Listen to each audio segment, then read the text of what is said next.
My favorite part of working for Koval is really helping people understand and appreciate their own palate and likes and dislikes.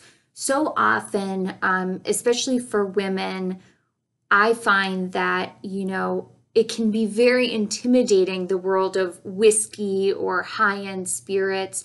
You feel like you need to have all of this knowledge in order to appreciate something, when in reality, all you need is someone, offering you a glass and trying a few different things and really just helping you let your guard down and say, I like this or I don't like this, regardless of how fancy it is or how much you know about it. Really, that is something that I miss a lot about in-person gatherings, and we've been able to replicate a little bit virtually, but it's such a cool thing to see light bulbs come up on people's heads when they realize that, oh, I don't hate gin. I just had a bad experience with it once and thought that I was done forever. Or, I thought that I didn't know anything about whiskey, but it turns out that I love bourbon. So, yeah, that's definitely my favorite part of working at Koval. I am so grateful to be a part of the Koval family. And one of the many reasons is because I have such a deep respect for my boss. I think she is such a great example of what it means to be an intellectual, independent, educated woman and a mom. And she puts that first, and I see it and I respect it. And I never feel like I can't come to her and tell her I'm having a really bad day, because I may be overwhelmed by my kids, and she knows that, and I love that. And that's for sure the number one reason why I'm so grateful to be a part of this company. And happy International Women's Day, everyone. Go crush it. We got this. You guys are amazing. My favorite part of working for Koval also used to be my least favorite part about working for Koval, which I think is great. I think anytime there is a switch like that for someone, I think it shows positive growth, either in the industry that they're in or in their role, maybe both. And for me, my role at Koval is very public facing. So lead a lot of tours, teach a lot of whiskey workshops and cocktail classes. Like, if you have a bottle of booze, we will build an educational experience around it. And something that I used to really dread, but now look forward to, is when I would receive a man quiz. And this is when a man would quiz me on whiskey in a way that was noticeably different from how he was interacting with my male colleagues. This is not to be confused with someone who is genuinely curious. Inquisitive people drive our experiences. A man quiz because it is when you have to work twice as hard to prove that you are knowledgeable about something simply because you are a woman. And I think this is very relatable across a lot of different industries, something that every woman I know has dealt with many times throughout whatever career she might be in. And for me, it used to give me like low-key anxiety, because I felt like this type of man was looking for a gotcha moment. And I wanted to really do the situation justice. And then over the years, I sort of started to realize that this type of man may or may not change his mind whether I answer every single question perfectly.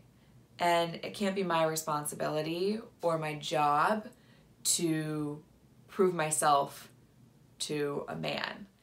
What my job is to provide a knowledgeable experience. And in doing that for a group of people, ideally, that will start to normalize a woman being in a role of authority in an industry that, sadly for many people, is perceived to be a boys' club. So I now really look forward to a man quiz. But I have to say that they are sort of dying down.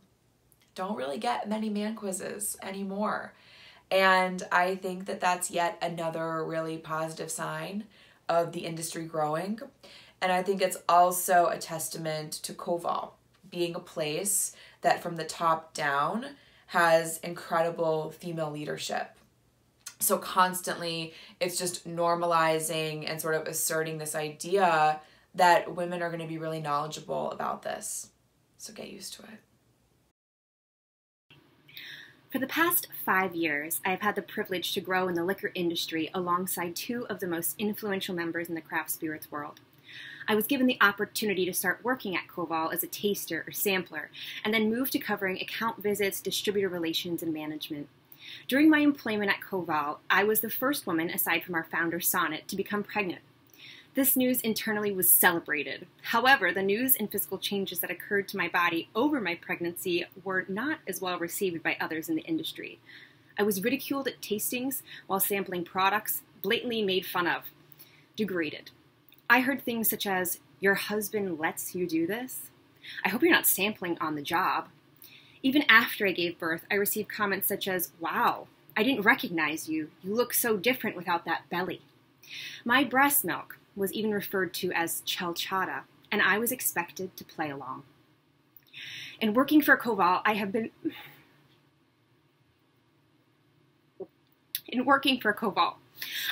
empowered to bring my concerns of discrimination to our management and team.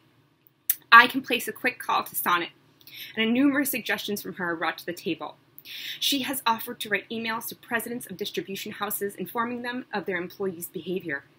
My coworker offered to change wording to our employee policy to have available to me to use at events that read, "Discrimination of any kind, including pregnancy, will not be tolerated." I was encouraged to take my nursing child with me everywhere I went. And when I wanted to, sometimes I did, and sometimes it was quite messy. But I was able to work up until the day I gave birth and was elated to get back to the job after I had my child. And now, even with my wild toddler, I am encouraged to find balance in being a mother, a wife, and a businesswoman, because if we choose to, we can do it all.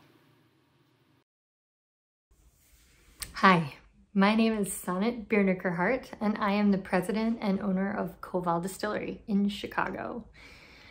My journey has been a journey of really wanting to honor family, wanting to be with family, wanting to be in a city that I love and make something that we could be really proud of. And, you know, it has been a journey that completely changed the course of my life and, you know, that of my family's. You know, Robert and I had other careers. I was a tenured professor. He worked at the Austrian embassy as the deputy press secretary. And in starting Koval, we decided instead of buying a home, we would take that down payment and we would buy a still and move to Chicago and work together and create this business. And it has made all the difference. We were able to start the first distillery in Chicago since the mid-1800s and use all of the knowledge that Robert learned growing up, doing chores with his grandfather, making distilled spirits, because he comes from 3 generations of distillers.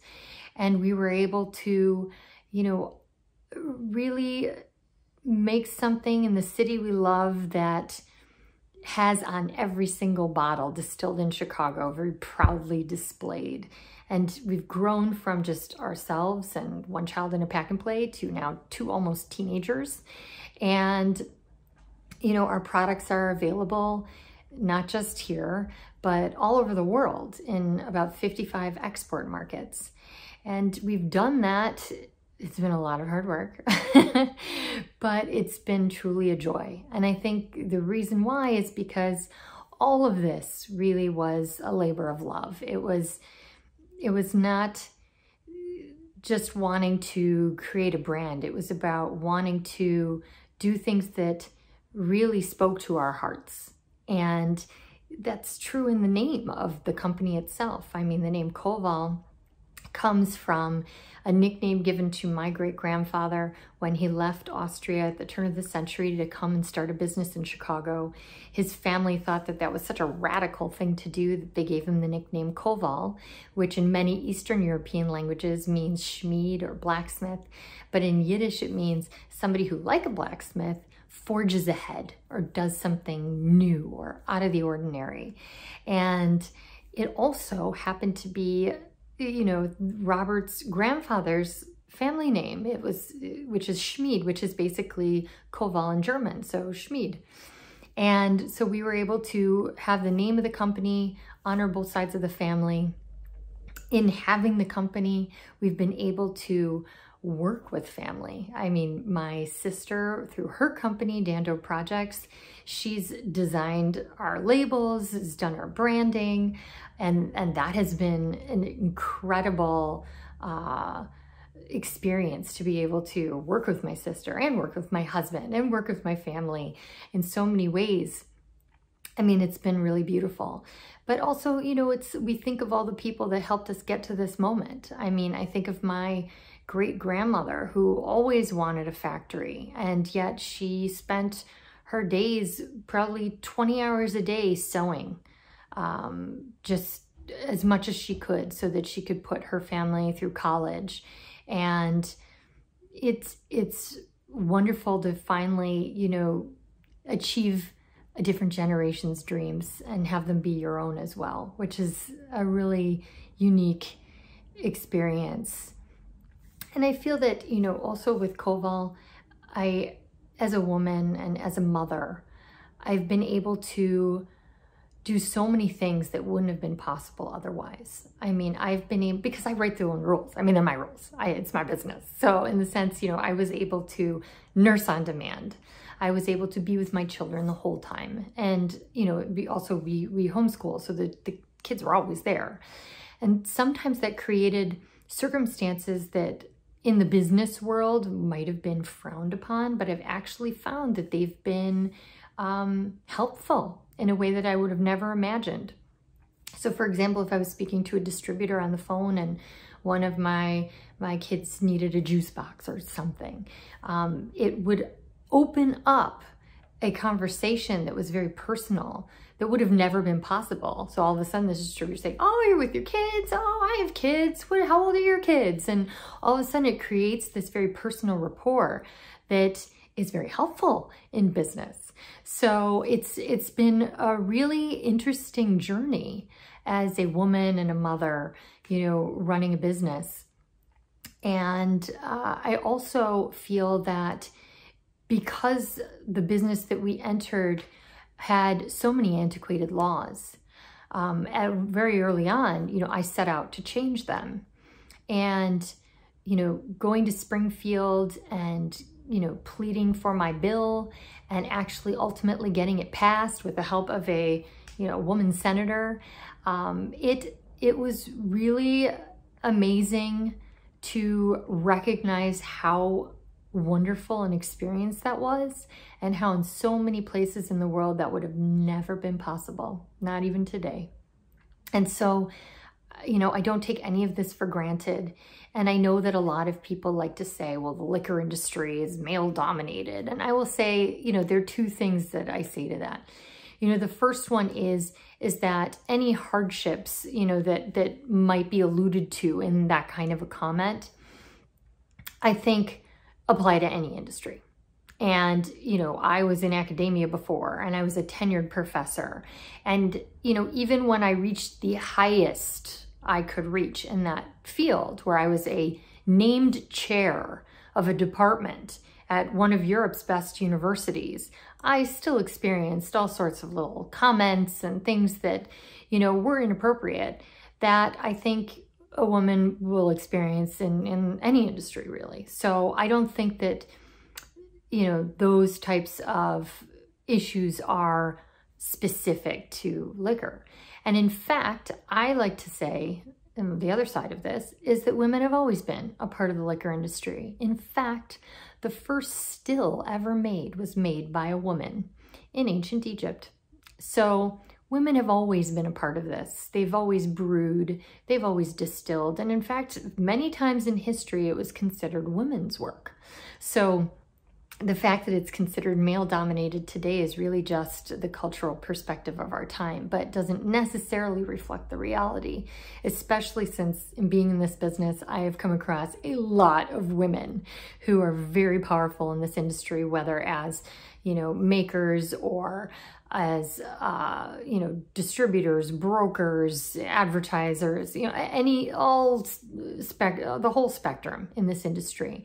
There are some amazing women, and that's always you know, a joy to see, but I know that women have always been there, and so I feel like right now we're sort of reclaiming in a way our place in this industry, in a way that is certainly making its mark.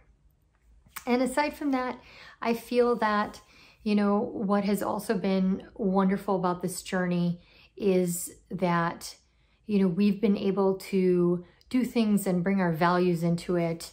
You know, we've been able to make it really important to give back to the community.